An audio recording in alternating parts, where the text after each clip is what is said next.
नमस्कार साथियों, एक बार फिर से स्वागत है आप सबका प्रबोध क्लासेज के यूट्यूब चैनल में। साथियों, हम बात कर चुके हैं हिंदी साहित्य इतिहास लेखन की परंपरा के बारे में। लगभग सभी इतिहासकार के बारे में हमने बात कर ली है। इसके बाद हमने लगभग सभी जो इतिहासकार उनके कालक्रम या काल विभाजन के बारे में हमने बात कर ली है। आज से हम शुरुआत करने वाले हैं आदिकाल के बारे में, यानी कि हम आदिकाल के बारे में चर्चा करेंगे कि आदिकाल को किस इतिहासकार ने या फिर किस लेखक ने क्या नाम दिया था आदिकाल को, और आदिकाल का जो काल विभाजन है वो किस आधार पर माना गया था। तो सबसे पहले हम बात करेंगे कि आदिकाल का जो काल विभाजन है किस आधार पर कौन से लेखक ने क्या माना था। तो आदिकाल का जो काल नामकरण है वो या फिर इसके जो आधार है वो चार आधार है। सबसे पहले हम बात करेंगे कर्ता के आधार पर या साहित्य नेता के आधार पर। उसके बाद जो दूसरा है प्रवृत्ति या विशेष के आधार पर, प्रवृत्ति विशेष के आधार पर। तीसरा ऐतिहासिकता के आधार पर। इसके आधार पर ऐतिहासिकता के आधार पर।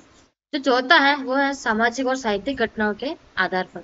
हम चौथे बार जो चौथा पार्ट है उसके बारे में बात करेंगे सामाजिक और ऐतिहासिक घटनाओं के आधार पर।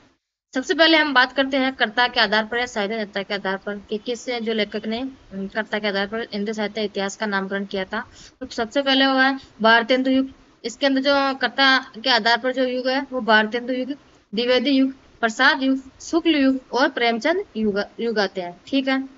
प्रवृत्ति विशेष के आधार पर हम बात करें तो भक्ति काल के अंदर संत काव्य, सूफी काव्य, और इसके बाद रीति काल और छायावाद और प्रयोगवाद। ठीक है।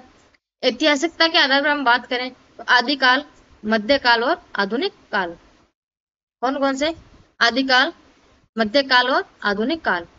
सामाजिक और साहित्यिक घटनाओं के आधार पर हम बात करें तो राष्ट्रीय सांस्कृतिक काव्य धारा, स्वतंत्रतावाद, नई कविता, और जो तीसरा है वो साठोत्तरी कविता। उसके बाद पुनर्जागरण काल और स्वतंत्रोत्तर युग के आदि। मतलब आदि जो कुछ है वो सामाजिक साहित्यिक घटनाओं के आधार पर इन्होंने काल विभाजन किया था। अलग अलग आधार मान्य थे इन्होंने। ठीक है। आज हम सबसे पहले बात करेंगे कि हिंदी साहित्य इतिहास का जो नामकरण है किस लेखक ने आदिकाल को क्या नाम दिया था। ठीक है। सबसे पहले हम बात करते हैं कि आदिकाल को आदिकाल किसने कहा था, यानी कि आदिकाल को एक बार पेन को थोड़ा साइज बड़ी कर लेती हूँ। ठीक है। आदिकाल को आदिकाल किस लेखक ने कहा था, तो वो है आचार्य हजारी प्रसाद द्विवेदी जी। जो अपने विद्वान है वो आचार्य हजारी प्रसाद द्विवेदी जी ने आदिकाल को आदिकाल कहा था।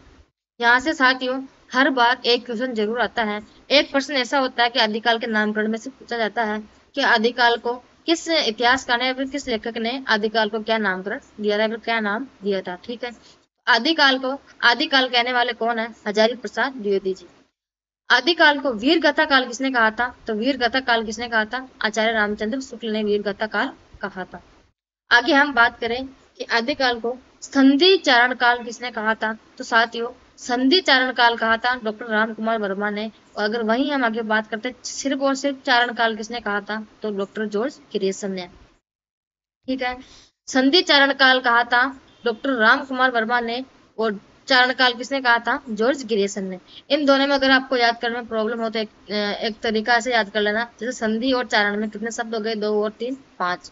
यही राम कुमार में कितने वर्ड हो गए? 5। कितने शब्द हो गए? 5। तो ऐसे 5 से 5 आप याद कर सकते हो कि संधि और चारण काल किसने दिया था? राम कुमार वर्मा ने, बड़ा नाम हो गया। और वही चारण काल किसने दिया था? जॉर्ज ग्रेसन ने, छोटा नाम जो जॉर्ज ग्रेसन ने दिया था। ठीक है। आगे हम बात करें इसके बाद कि आदिकाल को सिद्ध सामंत काल किसने कहा था, तो आदिकाल को सिद्ध सामंत काल कहने वाले कौन है? राहुल सांकृत्यायन जी। कौन है? राहुल सांकृत्यायन जी का क्या बोलते हैं अपने आदिकाल को? सिद्ध सामंत काल। इसके बाद आगे हम बात करें कि बीज वपन काल, आदिकाल को बीज वपन काल किसने कहा था, तो महावीर प्रसाद द्विवेदी जी ने आदिकाल को बीज वपन काल कहा था। इसके बाद हम आगे बात करें कि आदिकाल को आरंभिक काल कहने वाले, आदिकाल को आरंभिक काल किसने कहा था? मिस्र बंधुओं ने। और मिस्र बंधुओं ने क्या कहा था? आरंभिक काल। ठीक है। एक बार फिर से देख लो। आदिकाल को आदिकाल कहने वाले हजारी प्रसाद द्विवेदी जी, वीर गाथा काल कहने वाले आचार्य रामचंद्र शुक्ल जी, संधि चारण काल कहने वाले डॉक्टर राम कुमार वर्मा, और चारण काल कहने वाले जॉर्ज ग्रियर्सन। आगे हम बात करें सिद्ध सामंत काल, तो जो राहुल सांकृत्यायन। बीज वपन काल किसने कहा था, तो महावीर प्रसाद द्विवेदी जी। आदिकाल को आरंभिक काल कहने वाले कौन है? मिस्र बंधु। ठीक है। इसके बाद आगे हम बात करें कि आदिकाल को शून्य काल या फिर आदिकाल प्रारंभिक काल या फिर उन्मेष काल, ये चारों नाम आदिकाल के दिए गए थे। तो किन्होंने दिया था? डॉक्टर गणपति चंद्र गुप्त जी ने कहा था कि आदिकाल को शून्य काल भी इन्होंने कहा था, आदिकाल भी इन्होंने कहा था, प्रारंभिक काल भी कहा था इन्होंने, और उन्मेष काल भी कहा था। अगर आपको यहाँ थोड़ा कंफ्यूजन हो कि आदिकाल हजारी प्रसाद द्विवेदी जी ने भी कहा है, तो फिर आदिकाल को आदिकाल गणपति चंद्र गुप्त जी भी कहते हैं। तो सबसे पहले अगर आपको ऑप्शन में हजारी प्रसाद द्विवेदी जी दिखे तो हजारी प्रसाद द्विवेदी जी ऑप्शन सही करना है। उसके बाद अगर आपको वो नहीं दिखे ऑप्शन में, फिर उसके बाद गणपति चंद्र गुप्त जी को ऑप्शन में सही करना है, ठीक है। इसके बाद हम बात करते हैं कि आदिकाल को वीर काल कहने वाले विश्वनाथ प्रसाद मिश्र जी, अपभ्रंश काल कहने वाले धीरेन्द्र वर्मा और बच्चन सिंह जी क्या कहते हैं? अपभ्रंश काल, ठीक है। आदिकाल को पुरानी हिंदी काल से किसने जाना था? तो चंद्रधर शर्मा गुलेरी जी ने आदिकाल को पुरानी हिंदी काल से नाम से जाना था, ठीक है। इसके बाद हम बात करते हैं आदिकाल को जय काव्य काल किसने कहा था? रमाशंकर शुक्ल रसाल ने आदिकाल को जय काव्य काल कहा था। आगे हम बात करते हैं आदिकाल को उद्भव काल किसने कहा था? तो वासुदेव सिंह जी ने आदिकाल को उद्भव काल कहा था। आधार काल कहने वाले सुमन राजे और मोहन अवस्थी। मोहन अवस्थी का भी कल की कक्षा में आपने कालक्रम इनका देखा भी था, तो आपको याद होगा भी सही। अब अगर नहीं पढ़ रहे हो साथ के साथ तो उसमें आपका लॉस है। मेरा तो क्या है, मेरा काम पढ़ाने का है, मेहनत करवाने का काम है, वापस दोबारा पढ़ने का काम आपका है, याद करने का काम आपका है, मेरा थोड़ी है वो काम भी। तो आदिकाल को आधार काल कहने वाले कौन है? सुमन राजे और मोहन अवस्थी। इसके बाद हम बात करते हैं आदिकाल को अंधकार काल किसने कहा था? तो अंधकार काल कहा था पृथ्वीनाथ कमल कुलश्रेष्ठ ने। किसने कहा था? पृथ्वीनाथ कमल कुलश्रेष्ठ ने, ठीक है। इसके बाद हम बात करते हैं संक्रमण काल। आदिकाल को संक्रमण काल कहने वाले कौन है? तो राम लखावन पांडे और हरिश्चंद्र शर्मा। कौन कौन है? एक तो राम लखावन पांडे और हरिश्चंद्र शर्मा, ठीक है। आगे हम बात करें आदिकाल को प्राचीन काल कहने वाले शंभुनाथ सिंह। कौन है? आदिकाल को प्राचीन काल कहने वाले शंभुनाथ सिंह।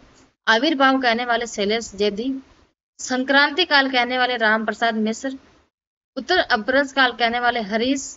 और आदिकाल को आदि युग और वीर काल, आदि केवल वीर गाथा काल किसने कहा था? आचार्य रामचंद्र शुक्ल ने।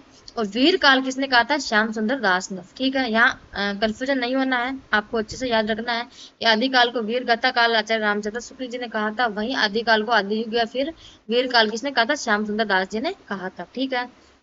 आगे हम बात करते हैं आदिकाल को वीर प्रशस्ति युग किसने कहा था? तो विजेंद्र स्नातक ने वीर प्रशस्ति युग कहा था, ठीक है।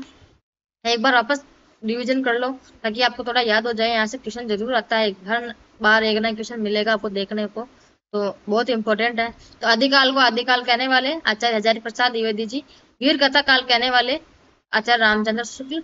संधि चरण काल कहने वाले डॉक्टर रामकुमार वर्मा। चरण काल कहने वाले जॉर्ज ग्रेसन।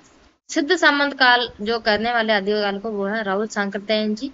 बीज वपन काल किसने कहा था? महावीर प्रसाद द्विवेदी जी ने। आरंभिक काल कहने वाले मिश्र बंधु। आगे हम बात करते हैं आदिकाल को शून्य काल, आदिकाल, प्रारंभिक काल या फिर उन्मेष काल। ये चारों नाम किसने दिए थे? तो डॉक्टर गणपति चंद्र गुप्त जी ने चारों नाम दिए थे, ठीक है। इसके बाद आगे हम बात करते हैं आदिकाल को वीर काल किसने कहा था? तो विश्वनाथ प्रसाद मिश्र ने आदिकाल को वीर काल कहा था। अपभ्रंश काल कहने वाले धीरेन्द्र वर्मा और बच्चन सिंह जी। पुरानी हिंदी काल कहा था चंद्रधर शर्मा गुलेरी जी ने। जय काव्य काल कहा था रमाशंकर शुक्ल रसाल ने। उद्भव काल कहा था वासुदेव सिंह ने। आधार काल कहा था सुमन राज्य ने। और मोहन अवस्थी ने क्या कहा था? आदिकाल को आधार काल कहा था। अंधकार काल कहने वाले कौन है? पृथ्वीनाथ कमल कुलश्रेष्ठ। आगे हम बात कर रहे थे संक्रमण काल कहा था राम लखावन पांडे और हरिश्चंद्र वर्मा। प्राचीन काल कहा था शंभुनाथ सिंह ने। आविर्भाव काल कहा था शैलेश जैदी ने। संक्रांति काल कहा था राम प्रसाद मिश्र ने। उत्तर अपभ्रंश काल कहा था हरीश ने। आदि युग या फिर वीर काल किसने कहा था? श्याम सुंदर दास ने। और वीर प्रशस्ति युग किसने कहा था? विजेंद्र स्नातक ने, ठीक है साथियों। तो आज की कक्षा अपनी यहीं तक रहेगी। कम पढ़ेंगे लेकिन थोड़ा अच्छा पढ़ेंगे, धीरे धीरे पढ़ेंगे, अपने ऊपर जल्दबाजी नहीं है पढ़ने के लिए। तो और मेरे हिसाब से आपको भी जल्दबाजी नहीं होगी पढ़ने की, तो आराम से कम पढ़े लेकिन अच्छा पढ़े। कल हम बात करेंगे आदिकाल के बारे में ही। तो आज के लिए इतना ही, धन्यवाद।